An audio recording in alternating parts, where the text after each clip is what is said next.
स्वागत है आप सभी का एक और नए वीडियो में। आज के वीडियो में हम लोग क्लास 10th के केमिस्ट्री के पहले चैप्टर रासायनिक अभिक्रिया एवं समीकरण से जितने भी यानी ऑब्जेक्टिव सवाल बनते हैं सारे सवाल को लेकर आए हैं और एक एक सवाल को हम लोग बड़े ही बारीकी से समझने वाले हैं। तो चलिए वीडियो को शुरू करते हैं और सारे सवालों को हल करते हैं। पहला सवाल देखेंगे तो पहला सवाल देखिए यहाँ पे है कि साग सब्जियों का विघटित होकर कंपोस्ट बनना किस अभिक्रिया का उदाहरण है। तो यहाँ पे आपको बताना है कि साग सब्जी जो है ये जो आपका सड़ता है गलता है, इससे जो कंपोस्ट बनता है ये किस प्रकार का यानी अभिक्रिया है। पहला अगर देखेंगे तो कहता है ऊष्माशोषी, दूसरा कहता है ऊष्माक्षेपी और तीसरा कहता है उभयगामी और चौथा कहता है प्रतिस्थापन। तो यहाँ पे आपको सही जवाब चुनना है। तो आपको बता दें सबसे पहले तो ये जान लेते हैं कि ऊष्माशोषी क्या होता है। ऊष्माशोषी वो होता है जिस रासायनिक अभिक्रिया में ऊष्मा का ह्रास होता है, ठीक है। इसमें ऊष्मा का ह्रास होगा, रिड्यूस होगा। और ऊष्माक्षेपी अभिक्रिया के बारे में अगर जाने तो ऊष्माक्षेपी अभिक्रिया वो अभिक्रिया होता है जिसमें ऊष्मा बनता है, इसमें निर्माण होगा, इसमें प्रोड्यूस होगा। इसमें क्या होगा, रिड्यूस होगा, इसमें ऊष्मा आपका रिड्यूस होगा, इसमें प्रोड्यूस होगा, ठीक है, प्रोड्यूस होगा। इसीलिए सवाल यहाँ पे करा है कि कंपोस्ट जो बनता है, साग सब्जियों का जो कंपोस्ट बनता है ये किस प्रकार का अभिक्रिया है। तो साग सब्जी जब भी यानी विघटित होगा, कंपोस्ट बनेगा, तो इसमें आपका जो है हीट जो है आपका हीट इसमें क्या होगा, प्रोड्यूस होगा। प्रोड्यूस होगा तो इसका मतलब हीट बनेगा। जब हीट बनेगा तो आपका सही जवाब ऑप्शन बी हो जाएगा, यानी ऊष्माक्षेपी अभिक्रिया हो जाएगा। चलिए अगले सवाल की ओर बढ़ते हैं और इसे भी समझने की कोशिश करते हैं। अगला सवाल अगर देखें यहाँ पे तो अगला सवाल देखेंगे तो दिया हुआ है कि नीचे दी गई अभिक्रिया में कौन सा कथन सही है। आपको बताना है कि कौन सा कथन इसमें सही है। जैसे यहाँ पे देखिए कॉपर की अभिक्रिया ऑक्सीजन से कराई जा रही है और कॉपर ऑक्साइड बना। तो यहाँ पे पूछा जा रहा है, यहाँ पे आपका ऑप्शन है और आपको चूज करना है कि कौन सा ऑप्शन सही है। पहला देखेंगे तो कहता है कॉपर का ऑक्सीकरण हो रहा है, दूसरा कह रहा है कि कॉपर का अपकरण हो रहा है, तीसरा कह रहा है कि कॉपर का नाइट्रेशन हो रहा है और तीसरा कह रहा है यहाँ पे ए और बी दोनों हो रहा है। तो सबसे पहले तो हम इस इक्वेशन पर अगर ध्यान दें, इसको समझने की प्रयास करें कि आपका जो कॉपर है ऑक्सीजन के उपस्थिति में जब ये रिएक्शन करता है तो कॉपर ऑक्साइड बनता है। क्या बनता है, कॉपर ऑक्साइड बनता है। इसमें आप दो चीज़ देखेंगे, देखिए एक होता है ऑक्सीकरण, एक होता है अवकरण, ठीक है। ऑक्सीकरण, इसको थोड़ा सा समझ लेते हैं कि ऑक्सीकरण क्या होता है और अवकरण क्या होता है। ऑक्सीकरण और अवकरण। ऑक्सीकरण के बारे में अगर हम बताएं तो ऑक्सीकरण वो होता है जिस अभिक्रिया में किसी भी पदार्थ में ऑक्सीजन जुटता है। क्या होगा, किसी भी है ना एलिमेंट में क्या होगा, ऑक्सीजन जुटेगा। इसमें ऑक्सीजन क्या होता है, जुट जाता है। अपकरण में क्या होता है, ऑक्सीजन हट जाता है, इसमें ऑक्सीजन हट जाएगा, ठीक है। इसके विपरीत ये भी देखा जाता है कि अगर इसमें से हाइड्रोजन हट रहा है, अगर किसी भी एलिमेंट में से हाइड्रोजन हट रहा है तो फिर वो ऑक्सीकरण हो जाएगा। और अगर इसमें कहने का मतलब हाइड्रोजन जुटता जा रहा है तो ये आपका अपकरण होगा, ठीक है। तो आप देखिए इसमें अगर हम देखें कॉपर में क्या हो रहा है, ऑक्सीजन जुट रहा है। अगर कॉपर में ऑक्सीजन जुट रहा है तो देखिए ऑक्सीजन जुट रहा है तो क्या होगा, ऑक्सीकरण होगा। तो यहाँ पे हमारा सही आंसर हो जाएगा ऑप्शन ए, यानी कॉपर का क्या हो रहा है, ऑक्सीकरण हो रहा है, क्योंकि कॉपर में ऑक्सीजन जुट रहा है, ठीक है। अगर यहाँ पे देखते, अगर ये कॉपर ऑक्साइड था, अगर ऐसे रहता कि कॉपर ऑक्साइड है, ये हटकर कॉपर और ऑक्सीजन अलग हो गया, तो यहाँ पे क्या होता, ऑक्सीजन हटता तब यहाँ पे अवकरण हो जाता। आई होप आपको समझ में आ रहा होगा। चलिए अगले सवाल की ओर बढ़े। तो इसका सही जवाब आपका ऑप्शन ए था, ठीक है। अगला सवाल देखेंगे तो अगला सवाल देखें क्या है। अगला सवाल कहा जा रहा है कि सिल्वर क्लोराइड का जो है रंग क्या होगा, यानी AgCl का रंग क्या होगा, ये आपसे पूछा जा रहा है। AgCl का रंग क्या होता है। तो AgCl का जो रंग होता है वो सफ़ेद यानी श्वेत होता है। कैसा होता है, श्वेत होता है, यानी वाइट कलर का होता है, ठीक है। इसे भी आप याद रखेंगे, बहुत ही इंपॉर्टेंट है, आपके एग्ज़ाम में ये सवाल पूछे जाते हैं। अगला सवाल अगर देखें तो अगला सवाल देखिए क्या है। अगला सवाल फिर इक्वेशन से ही दिया गया है। जैसे यहाँ पे कॉपर ऑक्साइड है, इसको जल के साथ अभिक्रिया कराया जा रहा है तो कॉपर और जल का निर्माण हो रहा है। तो कह रहा है कि ये किस प्रकार की अभिक्रिया है, ठीक है, ये किस प्रकार की अभिक्रिया है। अभी जस्ट बताए थे, देखिए ये क्या है, कॉपर ऑक्साइड है, इसमें से ऑक्सीजन हट गया। जैसे ऑक्सीजन इसमें से हट गया, इसका मतलब क्या है, इसमें से ऑक्सीजन हटा, इसका मतलब ये आपका क्या हो जाएगा, अपकरण होगा। अब आपको बता दें कि आपको जो अभी बताया कि ऑक्सीकरण और दूसरा बताए अवकरण, दूसरा क्या बताए थे, अवकरण बताए थे, ठीक है। देखिए ऑक्सीकरण को हम दूसरे नाम से यानी उपचयन के नाम से जानते हैं, उपचयन, इसको उपचयन भी कहा जाता है, और अपकरण को अपचयन कहा जाता है, अपचयन, ये याद रखेंगे। तो देखिए, अगर किसी भी एलिमेंट में से ऑक्सीजन हट रहा है, ऑक्सीजन हटता है, तो ऑक्सीजन हटने को हम लोग कहते हैं अपचयन, है ना। ऑक्सीजन का हटना, यहाँ से हम माइनस करके आप दिखा रहे हैं, इसका मतलब है कि ऑक्सीजन यहाँ से हट रहा है। अगर इसमें ऑक्सीजन जुट रहा है तो उपचयन, ऑक्सीजन जुटेगा तो उपचयन, ऑक्सीजन हटेगा तो अपचयन होगा। तो देखिए यहाँ पे कॉपर में से ऑक्सीजन हट रहा है, इसका मतलब ये क्या है, आपका अपचयन अभिक्रिया है। क्या है, अपचयन अभिक्रिया। क्यों? क्योंकि इसमें से ऑक्सीजन हट रहा है। चलिए अगले सवाल की ओर बढ़ते हैं। अगला सवाल देखेंगे, तो अगला सवाल देखिए, फिर इक्वेशन से ही सवाल है, और सवाल क्या कहा जा रहा है कि समीकरण है CaCO3, CaCO3, और CaCO3 जो है ये क्या बन गया, CO बन गया और CO2 बन गया। ये किस प्रकार की अभिक्रिया है? देखिए एक्चुअली है क्या कि कार्बन, यहाँ पे देखेंगे कैल्शियम कार्बोनेट की बात किया जा रहा है, CaCO3 के बारे में बात किया जा रहा है, और ये क्या हो रहा है, ये टूट रहा है। देखिए ये ऐसे नहीं टूट रहा है, इसमें हीट पड़ रहा है ना, इसमें उष्मा दिया जाएगा, हीट दिया जाएगा। जब हीट दिया जाएगा ये टूटेगा, टूट के बनाएगा कैल्शियम ऑक्साइड, और साथ में कार्बन डाइऑक्साइड गैस बना लेता है। ठीक है, ये किस प्रकार की अभिक्रिया है? तो अभी आपको बताए थे, पहले ही सवाल में बताए थे, अगर किसी भी अभिक्रिया में उष्मा का ह्रास हो रहा है, उष्मा यानी उसमें लॉस हो रहा है ना, क्या हो रहा है, रिड्यूस हो रहा है, उष्मा घट रहा है ना। अगर उष्मा घटेगा तो उसे हम बोले थे क्या कहते हैं, उष्मा, उसको बताए थे उष्मा। ठीक है, यहाँ ध्यान दीजिएगा, उष्मा शोषी बताए थे, उष्मा शोषी अभिक्रिया बताए थे। क्या है वो, उष्मा शोषी। लेकिन देखिए क्या इसमें कहीं पे है, आपको पहला दिया है वियोजन, दूसरा दिया है उभयगामी, तीसरा दिया है संयोजन, और चौथा दिया है प्रतिस्थापन। तो आप बताएं क्या ये है? नहीं है। अगर ऑप्शन में रहता उष्मा शोषी रहता तो आप आसानी से उष्मा शोषी के साथ जा सकते हैं, क्योंकि इसमें हीट का क्या हो रहा है, ह्रास हो रहा है, यानी उष्मा का ह्रास हो रहा है। लेकिन आप देखेंगे इसमें दिया है वियोजन अभिक्रिया। तो थोड़ा सा आपको बता दें, वियोजन अभिक्रिया क्या होता है, जिसमें एकल अभिकारक, क्या है, एकल अभिकारक टूटकर दो या दो से अधिक पदार्थ बना लेगा। जैसे मान लीजिए कि कोई एलिमेंट है AB है, इसमें क्या होता है, ये टूटेगा, ये जब टूटकर A अलग और B अलग बना लेता है। देखिए यहाँ पे इसको कहते हैं, इस साइड वाले को कहा जाता है, यहाँ पे इसको कहते हैं हम लोग, इसको कहेंगे अभिकारक। क्या कहेंगे, अभिकारक, है ना। और इधर जो तीर के इस साइड जो देख रहे हैं, ये जो बनता है इसको कहते हैं उत्पाद। ठीक है, क्या है, उत्पाद। जब एक अभिकारक टूटकर दो या दो से अधिक उत्पाद का निर्माण कर लेता है, दो या दो से अधिक उत्पाद बना लेता है, उसको हम लोग वियोजन अभिक्रिया कहते हैं। इसी प्रकार से अगर आप इसको देखेंगे, कैल्शियम कार्बोनेट को देखेंगे, तो ये टूटकर कैल्शियम ऑक्साइड और कार्बन डाइऑक्साइड बना लेता है। यानी एक था, टूटकर दो बना लिया, या दो से अधिक भी बना लेता, तो फिर हम वियोजन अभिक्रिया कहते हैं। तो आपका सही आंसर यहाँ पे वियोजन अभिक्रिया हो जाएगा। ठीक है, अब देखिए ये है आपका क्या, कैल्शियम कार्बोनेट। इसके बारे में अगर थोड़ा सा बता दें, ये कैल्शियम कार्बोनेट है। इसको, ये जो है संगमरमर का रासायनिक सूत्र होता है, खरिया का भी रासायनिक सूत्र होता है। इसको हम संगमरमर और खरिया, संगमरमर और खरिया का ये रासायनिक सूत्र होता है। अगर यहाँ पे देखेंगे कैल्शियम ऑक्साइड है, कैल्शियम ऑक्साइड को हम कली चूना कहते हैं। क्या कहते हैं, कली चूना कहते हैं। क्या है, कली चूना, इसको हम कहते हैं। या इसका दूसरा नाम है बिना बुझा हुआ चूना, इसको बिना बुझा हुआ चूना भी कहा जाता है, बिना बुझा हुआ, ठीक है, चूना कहा जाता है, बिना बुझा हुआ चूना। ठीक है, और ये तो आप जानते हैं, है ना, ये क्या है, ये आपका कार्बन डाइऑक्साइड है, यानी ये गैस है। ठीक है, अगले सवाल की ओर बढ़ते हैं। और अगला सवाल अगर देखें, तो अगला सवाल देखिए क्या है हमारे पास। अगला सवाल कहा जा रहा है, निम्नलिखित अभिक्रियाओं में से कौन विस्थापन अभिक्रिया है? विस्थापन अभिक्रिया के बारे में पूछा जा रहा है। आप देखिए विस्थापन अभिक्रिया क्या होता है, इसके बारे में अगर देखें तो इसमें कहा जाता है कि कम क्रियाशील तत्व जो होता है, अगर हम उल्टा भी ऐसे भी कह सकते हैं, अधिक क्रियाशील तत्व जो होगा, अधिक क्रियाशील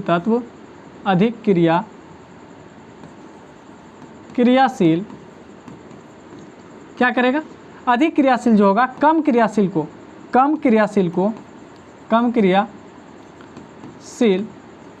तत्व को हटा देगा। ठीक है, अधिक क्रियाशील तत्व क्या करेगा, कम क्रियाशील तत्व को हटा देगा, विस्थापित कर देगा। तो ऐसे ही अभिक्रिया को हम लोग विस्थापन अभिक्रिया कहते हैं। ठीक है, जैसे देखिए यहाँ पे देखिए कैल्शियम कार्बोनेट है, ये तो टूटकर दो बन गया, ये तो आपका क्या कहलाएगा, इसको अभी हम जस्ट बताए थे कि अपघटन अभिक्रिया इसको कहते हैं, अपघटन, या इसी को दूसरा नाम वियोजन अभिक्रिया कहते हैं, वियोजन, इसको वियोजन अभिक्रिया भी कहा जाता है। ठीक है, दूसरा देखेंगे तो यहाँ पे देखिए क्या है, कैल्शियम ऑक्साइड है और हाइड्रोक्लोरिक अम्ल के साथ अभिक्रिया किया है तो क्या है ना, कैल्शियम क्लोराइड और जल बना लिया। इसमें क्या है, अगर इसमें आप देखेंगे इसमें आपका ये कौन सा अभिक्रिया हो जाएगा, यहाँ पे अगर देखेंगे तो कैल्शियम जो है, देखिए कैल्शियम जो है क्या किया है, अपने आयनों का आदान प्रदान किया है, यानी कैल्शियम क्लोराइड। यहाँ पे देखिए कैल्शियम जो होता है प्लस होता है और Cl जो होता है माइनस होता है, तो यानी आयनों का आदान प्रदान किया है। जब ये आयनों का आदान प्रदान करेगा तो फिर ये आपका जो है क्या कहलाएगा, द्विविस्थापन कहलाएगा। इसको कहते हैं द्विविस्थापन अभिक्रिया, है ना, द्विविस्थापन अभिक्रिया, ये द्विविस्थापन अभिक्रिया हो जाएगा। अब देखिए यहाँ तीसरे ऑप्शन में अगर देखेंगे तो ये है आपका आयरन और एक ये हो गया आपको कॉपर सल्फेट। अब देखिए आयरन जो है कॉपर सल्फेट के विलयन में से कॉपर को हटा देता है। क्यों? क्योंकि आपका आयरन जो है ये अधिक क्रियाशील है और यहाँ पे कॉपर जो है कम क्रियाशील है, इसलिए अधिक क्रियाशील तत्व जो है ये कम क्रियाशील तत्व को हटा देता है, हटा दिया, इसी को हम लोग कहते हैं विस्थापन अभिक्रिया। तो कम क्रियाशील तत्व जब अधिक क्रिया, है ना, कम क्रियाशील तत्व को जब अधिक क्रियाशील तत्व के द्वारा हटाया जाता है तो उसी अभिक्रिया को हम लोग कहते हैं विस्थापन अभिक्रिया। ठीक है, चलिए आगे बढ़ जाते हैं, आगे बढ़ेंगे और आगे देखिए, अगर इसके बारे में थोड़ा सा बता दिए तो ये सोडियम हाइड्रोक्साइड है और ये आपका हाइड्रोक्लोरिक अम्ल है और यहाँ पे लवण बना लिया और जल बना लिया। ये अभिक्रिया को जो है, इस अभिक्रिया को हम लोग क्या कहते हैं, इसको कहते हैं उदासीन अभिक्रिया, उदासीन अभिक्रिया कहते हैं, इसको उदासीन अभिक्रिया कहते हैं, जिसमें यानी लवण और जल का निर्माण हो जाता है। अगला सवाल देखेंगे, अगला सवाल देखिए, अगला सवाल क्या कर रहे हैं, कहा जा रहा है कि रासायनिक अभिक्रिया के दौरान किसी पदार्थ में ऑक्सीजन का योग यानी वृद्धि कहलाता है। तो अभी हम आपको बताए थे किसी भी रासायनिक अभिक्रिया में ऑक्सीजन अगर जुटता है तो वो क्या कहलाता है, उपचयन अभिक्रिया कहलाता है। ठीक है, या ऑक्सीकरण अभिक्रिया कहलाता है। हाइड्रोजन में वृद्धि होना, योग होना, बढ़ जाना, है ना, हम प्लस करके बताए थे, माइनस करके आपको बताए थे कि है ना ह्रास होना। माइनस का मतलब होता है ह्रास होना, प्लस का मतलब होता है वृद्धि होना। तो वृद्धि होगा तो क्या कहलाएगा, उपचयन अभिक्रिया। आपको हम बताए थे जस्ट अभी पीछे वाले यानी सवाल में इसको हम डिस्कस किए थे। ठीक है, अगर यहाँ माइनस होता यानी ह्रास होता फिर तब आपका अपचयन अभिक्रिया होता है, लेकिन यहाँ क्या हो रहा है, वृद्धि हो रहा है। जब वृद्धि होगा, योग होगा, तो फिर आपका आंसर जो होगा उपचयन अभिक्रिया होगा। ठीक है, अगले सवाल की ओर बढ़ते हैं। अगला सवाल देखेंगे, अगला सवाल देखिए, ये सवाल एनसीईआरटी का सवाल है, समझेंगे।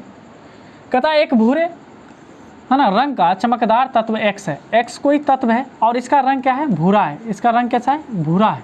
ठीक है, कहता है वायु की उपस्थिति में गर्म करने पर वह काले रंग का हो जाता है।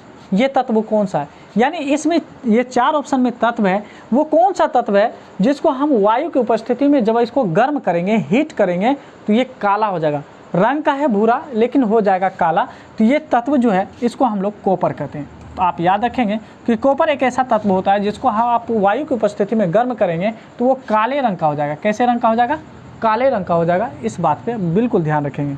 चलिए अगले सवाल की ओर बढ़ते हैं। अगला सवाल अगर देखें, यहाँ पे देखिए इक्वेशन दिया हुआ है, इस सवाल के बारे में समझते हैं।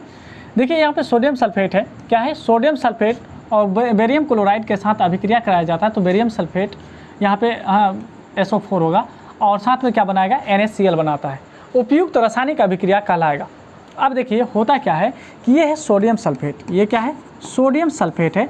सोडियम सल्फेट की अभिक्रिया जब कराया जाता है बेरियम क्लोराइड के साथ, बेरियम क्लोराइड के साथ कराया जाता है, तब बन जाता है सोडियम यानी यहाँ पे बेरियम सल्फेट बनाएगा, बेरियम सल्फेट बनाएगा और साथ ही साथ जो है आपका लवण बन जाएगा। क्या बन जाएगा, NaCl। NaCl को लवण कहते हैं। क्या कहते हैं, ये आपका लवण कहलाएगा। और ये जो आप बेरियम सल्फेट देख रहे हैं इसको अपक्षेप कहते हैं। अब अपक्षेप समझ लीजिए, अपक्षेप क्या होता है कि अपक्षेप वो पदार्थ होता है जो पानी में या जो विलयन में नहीं घुलता है, आपको दिखता नजर आएगा। जैसे अगर हम कह दें कि कहने का मतलब एक गिलास पानी लीजिए, उसमें कुछ बालू मिला दीजिए, तो आप देखेंगे कि वो बालू जो है आपको बाहर से ही दिखेगा, है ना, तो वो घुलता नहीं, पानी में नहीं घुलता है, इसलिए उसको अपक्षेप कहते हैं। तो ये जो है अपक्षेप बन रहा है, इस अभिक्रिया में अपक्षेप बन रहा है, इसीलिए इसको हम लोग क्या कहेंगे, अपक्षेपण अभिक्रिया कहेंगे। ठीक है, क्या कहेंगे, अपक्षेपण अभिक्रिया कहेंगे। क्या इस चारों ऑप्शन में से किसी ऑप्शन में अपक्षेपण अभिक्रिया है, तो आप देखेंगे किसी में अपक्षेपण अभिक्रिया नहीं है।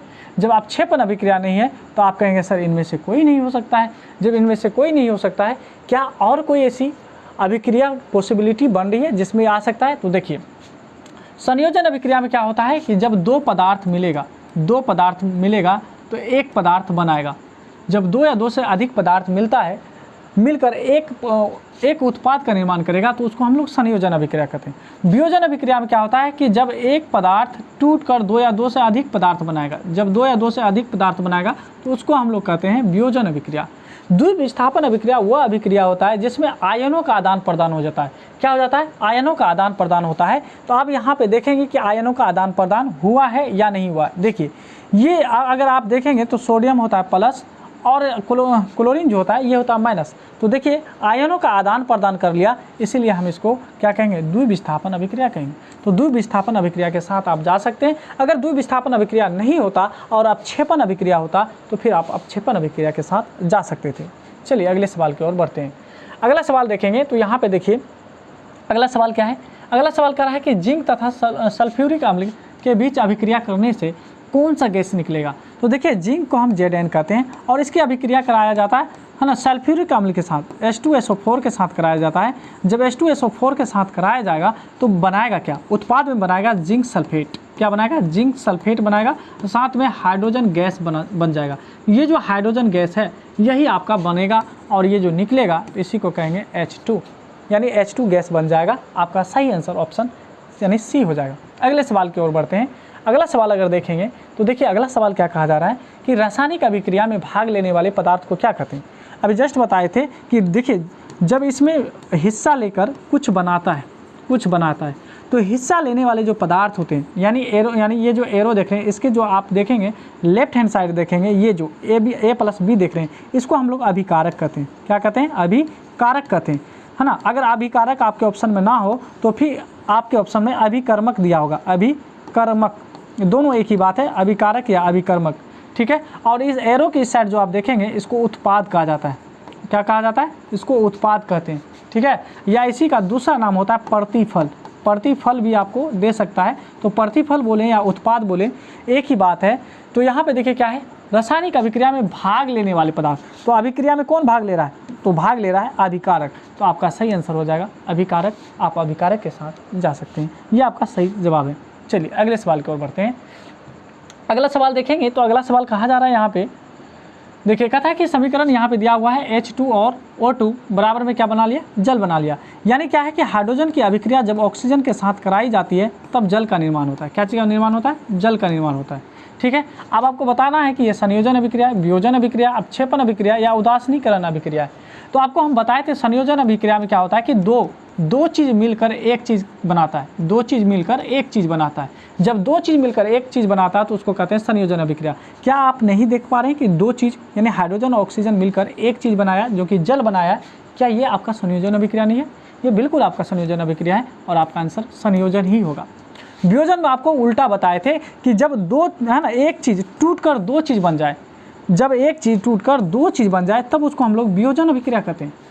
यहाँ पे लेकिन क्या है, दो चीज़ मिलकर एक चीज़ बनाया, इसलिए इसको संयोजन अभिक्रिया कहते हैं। अपक्षेपण अभिक्रिया में बताए थे जो अविलीय पदार्थ बनता है, जो जल में घुलता नहीं या विलयन में नहीं घुलता, उसको हम अपक्षेपण अभिक्रिया कहते हैं। और उदासीनीकरण अभिक्रिया में जल और लवण का निर्माण होता है। ये बात आप याद रखेंगे। चलिए अगले सवाल की ओर बढ़ते हैं। अगला सवाल देखिए क्या कहता है, यहाँ पे कहा जा रहा है कि प्रकाश संश्लेषण क्रिया में ऑक्सीजन बाहर निकलता है। ऑक्सीजन कहाँ से बाहर निकलता है? जल से निकलता है, कार्बन डाइऑक्साइड से निकलता है, ग्लूकोज से निकलता है, या फिर आप कहेंगे है ना, यहाँ पे दिया है डिक्टोजोम से निकलता है। तो किस से निकलता है? तो देखिए प्रकाश संश्लेषण में हम और आप जानते हैं कि जब हम लोग भोजन करते हैं, हम लोग भोजन यानी ग्रहण करते हैं तो वो ग्लूकोज बनाता है। ग्लूकोज जब बनाएगा तो उसमें क्या होगा कि ग्लूकोज के टूटने से कार्बन डाइऑक्साइड है ना, कार्बन डाइऑक्साइड यानी कहने का मतलब यानी बनता है, जो कि हमारे श्वसन के द्वारा यानी है ना, हम लोग सांस छोड़ने के दरमियान उस कार्बन डाइऑक्साइड को निकाल देते हैं।